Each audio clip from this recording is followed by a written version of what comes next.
हमारे साथ बातचीत के लिए उत्तर प्रदेश सरकार में कैबिनेट मंत्री डॉक्टर संजय निषाद जी हैं। हम उनसे बात करेंगे। आपके अधिवेशन के बाद लगातार इस बात की चर्चा रही कि मंत्री जी आप नाराज हो गए। हालांकि आपने बात कहा कि हमारी मांग पूरी होगी, यानी हमारी जो आरक्षण का विषय हम उसी को लेकर प्रतिबद्ध हैं। क्या सचमुच में नाराज हैं?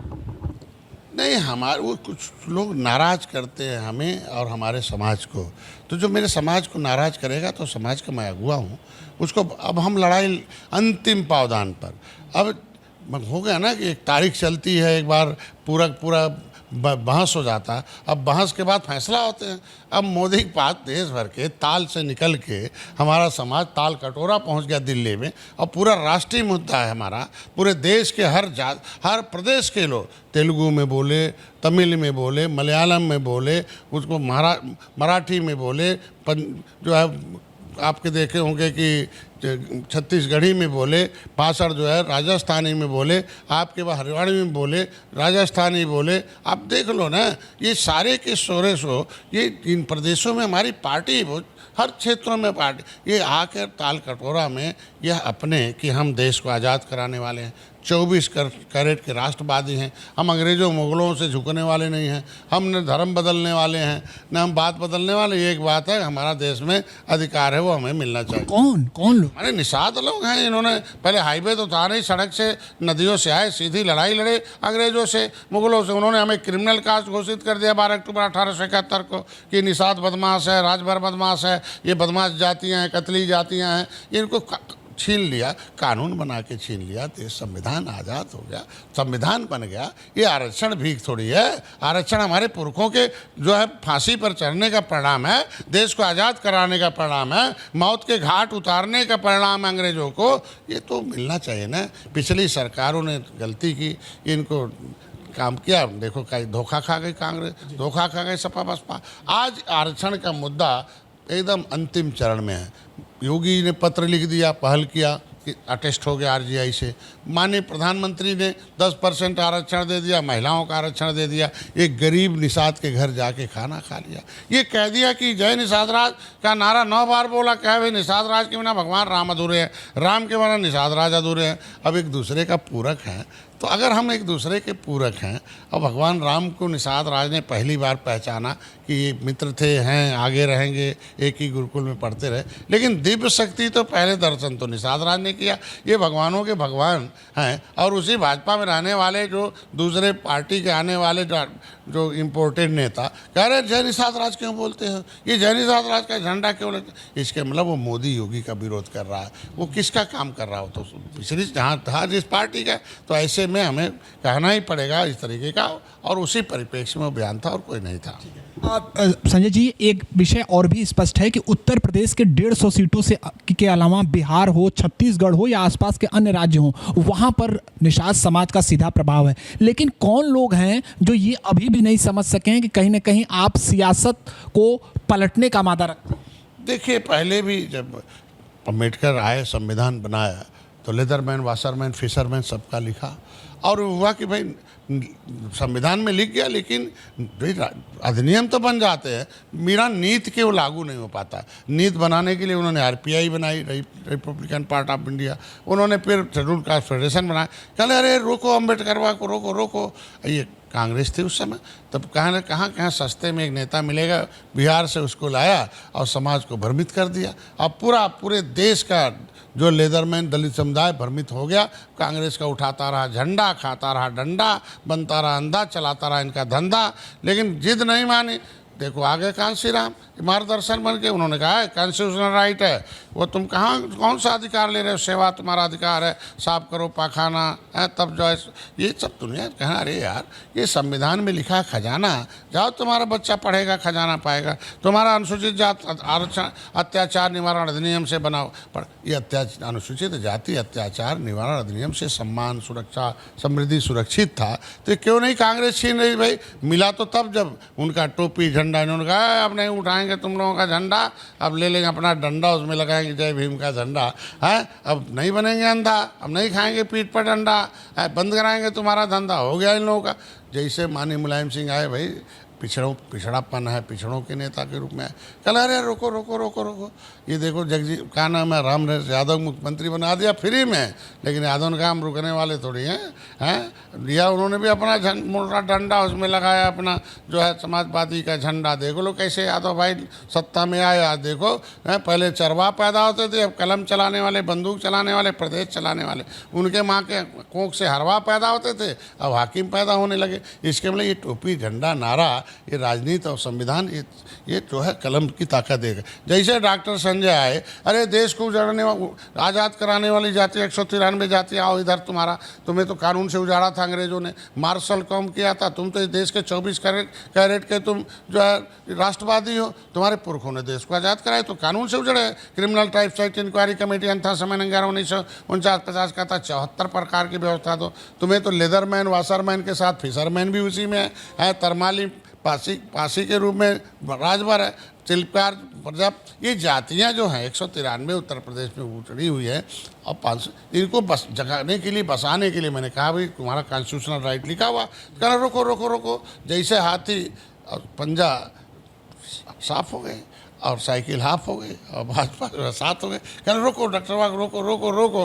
तो एक बिहार से बिहारी बाबू बुला लिया। अब देखो क्या हो गया उत्तर प्रदेश में, अब ताल से निकाल के ताल कटोरा पहुंचा दिया। और जैसे ताल कटोरा गए तो अरे नहीं तो हर एक भाषा में इसके नेता आ गए। ये तो पूरा कहना अरे यार अब तो हमारे कुर्ते की कीमत घट जाएगी।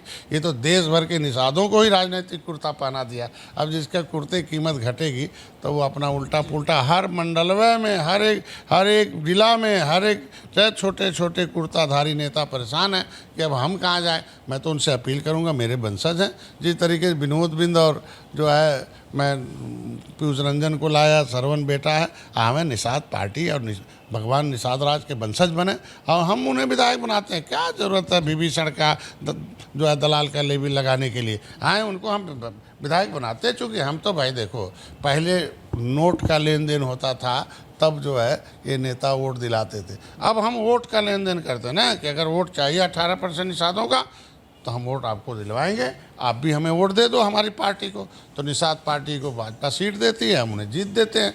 तो वोट का लेन देन करके सम्मान बढ़ रहा है। अब कुछ लोग नोट का लेन देन करते थे, उन्हें परेशानी हो रही है। और कुछ संजय जी, एक विषय एक भी है कि ओम प्रकाश राजभर के एक बयान के बाद सुभाषपा और एबीवीपी आमने सामने है। आपने स्पष्ट कर दिया कि जो मांग रख रहे थे छात्र, वो अपनी मांग रख रहे थे, इस विषय पर आपने हिंसा का समर्थन नहीं किया है। एक आप क्या कहेंगे, अरुण राजभर का ये कहना है कि उनका परिवार वहां पर बैठा था और वहां पर ही ये हमला हुआ है, आप ये मानते हैं सही है? देखिए, बाराबंकी के मुद्दे पर चर्चा होनी चाहिए। बाराबंकी का मुद्दा लोग डाइवर्ट कर रहे हैं राजभर भाई के बहाने। आज के दिन में सुलझे नेता हैं, दलित पिछड़ों के नेता हैं, शोषितों के नेता हैं, उनकी भावना ने जो मैंने बात की है, हमेशा आवाज़ उठाते रहे हम लोग, दोनों लोग, कि भाई अटल जी ने कहा था शिक्षा फ्री होनी चाहिए, स्वास्थ्य फ्री होना चाहिए। तो एबीपी का तो यही है ना आज के दिन में छात्र का, ये कभी तो ये तो हमारे सरकार के अंग हैं भाई, सहयोगी हैं, ये कैसे आमने सामने हो सकते हैं। उसमें जिन लोगों ने लाठीचार्ज की, जिन लोगों ने लाठीचार्ज का आदेश दिया, इनके खिलाफ कार्रवाई होनी चाहिए। जो जिम्मेदार जिले के अधिकारी हैं उनके क्या कर रहे थे भाई, ये सरकार का सहयोगी संगठन है, अपनी आवाज़ उठा रहा तो शांतिपूर्वक। भाई देखो, आंदोलन करना, प्रदर्शन करना हक है, लेकिन आज के दिन में लोकतंत्र में हम बातचीत और संवाद से भी समस्या का समाधान कर सकते हैं। तो हमको लगता है कि एबीपी के तभी मैं छात्रों से अपील करूंगा कि इसको बातचीत और जो है संवाद से इस समस्या गलतफहमी को दूर किया जाए और उनके खिलाफ कार्रवाई होनी चाहिए जो लोगों ने इस तरीके का जो है साथ जो अवसर क्रिएट किया और छात्रों पर बर्बरतापूर्वक लाठीचार्ज। यहाँ से एक बार आप जनसंपर्क अभियान कर रहे थे, अलग अलग जनपद में जा रहे थे, तो आपके जो भारी संख्या में समर्थक थे उन्होंने एक तौर पर आपको एक सीएम बनाने के लिए भी नारा यहाँ पर लगा था। तो आप क्या कहेंगे उन समर्थकों के उत्साह पर, आप क्या कहेंगे? क्या आने वाले समय में उत्तर प्रदेश की जनता आपको बतौर मुख्यमंत्री भी देख सकती है? देखो, उन समर्थकों में जो है पहले तो ये बेचारे कुछ जानते नहीं थे राजनीति। मैंने प्रोग्राम बनाए, educate the educated person about the politics. उन्हें बताया कि वोटर ही भाग्य विधाता है, ये 18% वोट जो तुम्हारा झुआ भर वोट है, ये पौआ के लिए भी लगा दिया है। अब पार्टी का लिए भी लगाओ और पावर में आओ और अपनी समस्याओं का समाधान कराओ। तो जब ये थोड़ा देख लिया तो इन्हें पता चला कि भाई political godfather of upper caste हुए जो है पंडित जवाहरलाल नेहरू, अटल बिहारी वाजपेयी। तो अपर कास्ट देखो राजनीति में सम्मान, सुरक्षा, समृद्धिशाली है। और अब देखो political godfather of leatherman Ambedkar और कांसीराम हुए, तो आप देख लो किस तरीके से लेदरमैन सम्मान, सुरक्षा और संवैधानिक अधिकार प्राप्त करके अपना जो है मतलब जो भी हक है। Political godfather of milkman आके आए माननीय मुलायम सिंह, अब देख लो यादव भाई क्या हो गए। तो मेरा समाज भी हमें डॉक्टर संजय को political godfather of fisherman के रूप में उपाधि दी है। तो उनका ये है कि जब तक हमारा जो समुदाय का जो लीडर होता है, मुख्यमंत्री होता है, ऑटोमेटिकली उनके अंदर वो समाज लिफ्ट करता है। तो लीडर का काम ही है कि lifting the vision of society, जो समाज की सोच को लिफ्ट करा दे।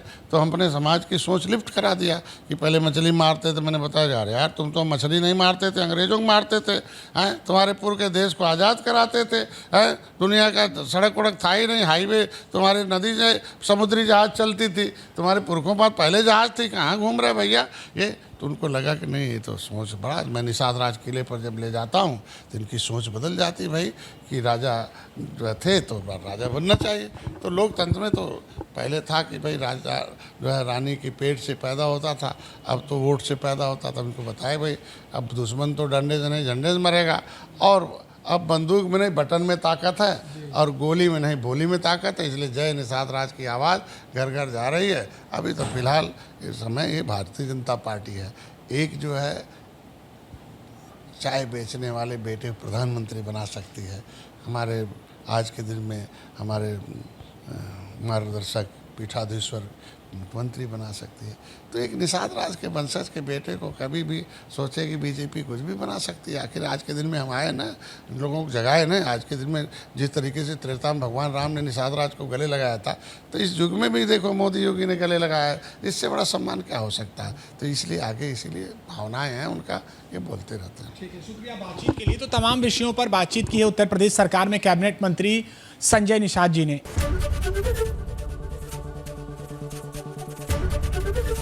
एबीपी गंगा, खबर आपकी, जुबान आपकी।